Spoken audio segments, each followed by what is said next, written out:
Aquí es donde vamos a predicar. Pero ahí va un caballote, me sorprendió.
Luis.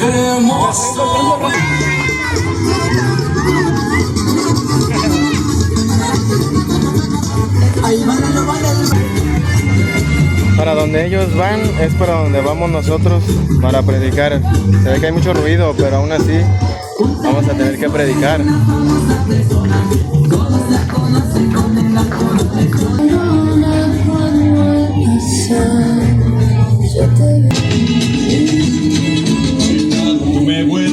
Eso está un poco loco, tu mente que despega. Tú siempre con ideas.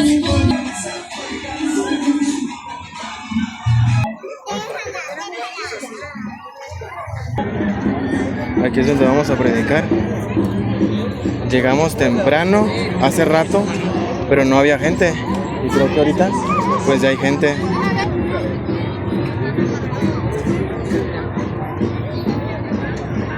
O nada más lo volteas.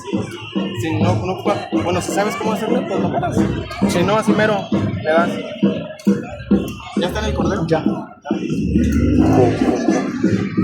Buenas noches, yo les bendiga. Venimos desde Guadalajara, creo que la mayoría lo conoce y venimos a predicar del Evangelio. Venimos más temprano, pero pues no había gente. Entonces, fuimos a un pueblo más adelante para predicar el Evangelio y lo hacemos porque Cristo dejó como mandamiento predicar el Evangelio, la buena noticia. Y para darnos cuenta y tomarle un buen sabor a este mensaje, porque es buena noticia, es necesario escuchar la mala noticia. Y la mala noticia es que en Hebreos 9:27 dice que está establecido para el humano que muera una sola vez. Y de hecho, ahorita que veníamos, vemos un desfile y creo que es la celebración del Día de los Muertos. Entonces, la palabra de Dios en Hebreos 9:27 dice que está establecido para el humano que muera una sola vez y que después de la muerte vayamos a un juicio. ¿Sabes algo? El problema no es la muerte. El problema es que después de la muerte iremos delante de un Dios que es triplemente santo. Y eso es terrorífico. ¿Por qué? Eso la palabra de Dios dice que Él sea tu terror y que Él sea tu temblor. La palabra de Dios dice que la paga del pecado es la muerte. Todos los que estamos aquí y los que venimos de Guadalajara a predicar, somos pecadores. Hemos quebrantado la ley de Dios y lo que merecemos es el infierno por la eternidad. Pero ¿sabes algo? La palabra de Dios dice en Romanos 5:8, mas Dios muestra su amor para con nosotros en que aún siendo pecadores, Cristo murió por nosotros. ¿Cómo nos podemos dar cuenta que somos pecadores? Para empezar tenemos una conciencia. El significado de la palabra conciencia es con conocimiento. Todos tenemos conocimiento de lo que es bueno y de lo que es malo. Y también todos tenemos conocimiento de los mandamientos. Y para empezar, el primer mandamiento dice: amarás a Dios sobre todas las cosas. ¿Quién de los que estamos aquí pone en primer lugar a Dios antes de cualquier cosa en su vida? Algunos podrían decir no, pero realmente, si somos sinceros, sabemos que no es cierto.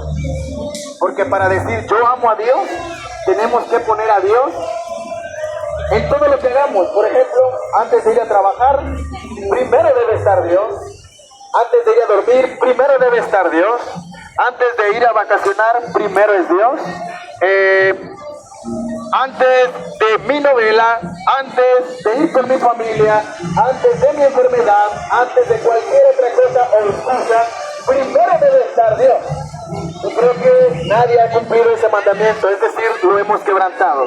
Y si alguno dijera, pues yo sí lo he guardado. Incluso antes de que viniera toda la gente aquí, si me amas, guarda mis mandamientos. antes de que estuvieran aquí. Si alguno dijera, yo amo a Dios, la Biblia dice, bueno, si me amas, guarda mis mandamientos. Si realmente amas a Dios, debes tomar en cuenta sus mandamientos. Y se ha escuchado de muchas personas que dicen creer en Dios, pero de repente dicen, realmente a mí no me importan los mandamientos. Es decir, con esto podemos darnos cuenta que cualquiera podría decir creer en Dios, pero verdaderamente con sus hechos demostrar que no le importa en lo absoluto nada de lo que tenga que ver con Dios. ¿Y sabes algo? Aquí nos damos cuenta que tan infinito es el amor de Dios. Es que, según Romanos 5:8 dice, mas Dios muestra su amor para con nosotros, en que aún siendo pecadores, Cristo murió por nosotros. Fíjate, aún siendo pecadores, Él siendo Dios, Él sabiendo cada una de nuestras acciones, cada uno de nuestros pecados, aún así Dios decidió amar a pecadores, venir a salvar a pecadores. La palabra de Dios dice que Cristo dejó su reino, vino a este mundo, se encarnó en el vientre de una virgen. Nació, creció, vivió una vida santa, perfecta, una vida inmaculada. Jamás le hizo mal a nadie, nunca cometió pecado, pero aún así fue castigado como el peor pecador. La palabra de Dios dice que después de él haber sido azotado, de hecho el significado de la palabra azotado es pelado. Él fue, según el profeta Isaías dice que él estaba desfigurado, no tenía parecer, no parecía un humano, parecía como un pedazo de carne colgado en la cruz del Calvario. Entonces, ¿y sabes quiénes fueron los que mataron a Jesús? Los romanos, de hecho fueron castigos romanos, y los que mataron a Cristo fueron romanos. Estando en la cruz del Calvario, desfigurado, aplastado, recibiendo la ira de Dios, esa ira que tú y yo merecemos recibir por la eternidad en el infierno, después de haber recibido ese castigo, estando ahí, él clamó al Padre. Creo que muchos lo han visto en películas. Si hay alguien que no lo ha visto, bueno, ¿qué película sale esto? Por ejemplo, en La Pasión de Cristo. Él dice, Elí, Elí, lama sabactani, que esto traducido del arameo es, Señor, Señor, ¿por qué me has desamparado? Y él se sintió desamparado para que todo aquel que sea creyendo en Cristo no sea desamparado. Es decir, Cristo es el sustituto del pecador. Cristo se pone en el lugar del pecador, Cristo recibe el castigo de nosotros y a través de Cristo es que vamos a la vida eterna. De hecho, la palabra de Dios, y Cristo lo dijo, viene en Juan 14:6, Cristo dijo, yo soy el camino, la verdad y la vida. Nadie viene al Padre si no es por mí. ¿Sabes algo? Nadie. Dios no hace excepción de personas. No importa si es un pastor, no importa si es hijo de pastor, no importa si es un sacerdote, no importa si son los apóstoles que seguían a Cristo, no importa quién sea. Dios no hace excepción de personas. Para que un pecador llegue a la presencia de Dios, vaya a la vida eterna, solamente es a través de la obra de Cristo en la cruz del Calvario. Y la palabra de Dios, la Biblia, dice que sin derramamiento de sangre no hay remisión de pecados. Pero que hay derramamiento de sangre, y esa sangre derramada fue la sangre del Hijo de Dios, el Cordero de Dios que quita el pecado del mundo. Y sabes algo, creo que esto no lo has escuchado y te reúnes en algún lugar. Creo que esto no lo has escuchado y muchas iglesias temen decirlo, temen predicarlo para que sus congregantes no dejen de reunirse. Pero la verdad es esta: Dios mandó a su propio Hijo. ¿Para qué? Por amor a pecadores, para que el que cree en Él tenga vida eterna. ¿Qué es lo que Dios quiere hacer con el pecador, según la Biblia? Lo que Dios quiere hacer con el pecador es matarlo y enviarlo al infierno. ¿Por qué? Porque Dios es amor.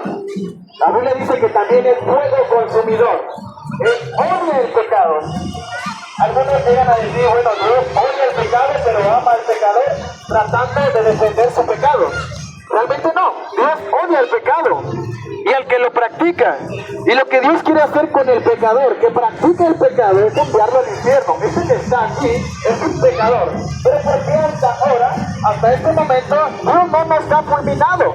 Dios no nos ha matado. Bueno, porque la palabra de Dios dice que Dios es paciente para con todos nosotros, no queriendo que nadie se pierda, sino que todos procedan al arrepentimiento. Amén. Dios hoy te está llamando al arrepentimiento. Dios quiere que hoy vayas a los pies de Cristo y te arrepientas para que al momento de morir no vayas al infierno, sino a la vida eterna a través de la obra de Cristo en la cruz del Calvario. La palabra de Dios no dice que solamente Cristo quedó en la tumba, sino que dice que Él resucitó al tercer día, se le apareció a más de 500 personas por 40 días, convivió con ellos, ascendió a los cielos y hoy en este momento, a la hora exacta en la que está tu reloj, en este momento está a la derecha del Padre, a la derecha de Dios, intercediendo por cada uno de aquellos que han creído. Y si has creído, Dios te manda que te arrepientas, a que confieses tus pecados delante del gran sacerdote, delante de Cristo, y Él es fiel y justo para perdonar cada uno de tus pecados. No sé si alguno tenga la duda y en sí mismo pregunte, ¿pero por cuál pecado? ¿Por el menos malo? Cristo perdonó por el peor de tus pecados. Este pecado que tienes en tu mente y que dices, este no tiene perdón de Dios, este sí porque no es tan malo. Cristo murió por el peor de tus pecados. Pero si hay alguno que dice creer en Cristo, la palabra de Dios dice que el que está en Cristo, nueva criatura es. Las cosas viejas pasaron, ahora todas son nuevas. Es decir, todo aquel que dice creer en Cristo, los pecados que practicaba en su antigua vida, antes de creer en Cristo, ya no los practicará más. De hecho, los odiará.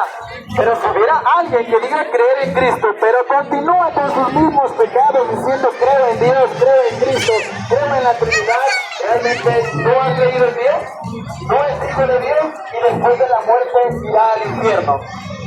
La palabra de Dios dice que el árbol se conoce por sus frutos. Y dice que la fe sin obras es muerta. Todo aquel que dice creer en Cristo se demostrará, o sea, se verá, será evidente en sus obras. No porque sus obras le van a salvar. La Biblia dice que las obras no salvan. La palabra de Dios dice que somos salvos por gracia, no por obras, para que nadie se gloríe. Pero el fruto de aquel que dice creer en Cristo, el fruto de una persona que ha tenido un nuevo nacimiento será el arrepentimiento y será confesión de pecados y será el abandono de sus pecados y no practicarlos más. Pero esto no quiere decir que tú serás perfecto y nunca volverás a pecar.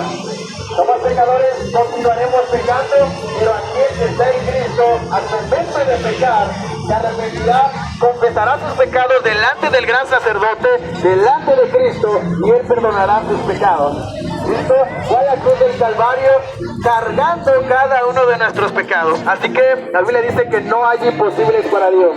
Cada uno de tus pecados, si crees en Cristo, ha sido llevado a la cruz del Calvario y a través de Él tienes vida eterna. No hay nada ni nadie que te acerque al Padre, que te acerque a Dios, sino solo y únicamente la obra de Cristo en la cruz del Calvario. Dios te bendiga.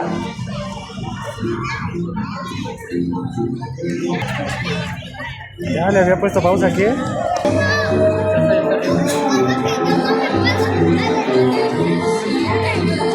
El hermano José Luis. Yo quiero vivir para conocerte y quiero conocerte para anunciarte. Yo quiero anunciarte hasta mi muerte, morir y que se olviden de mi nombre.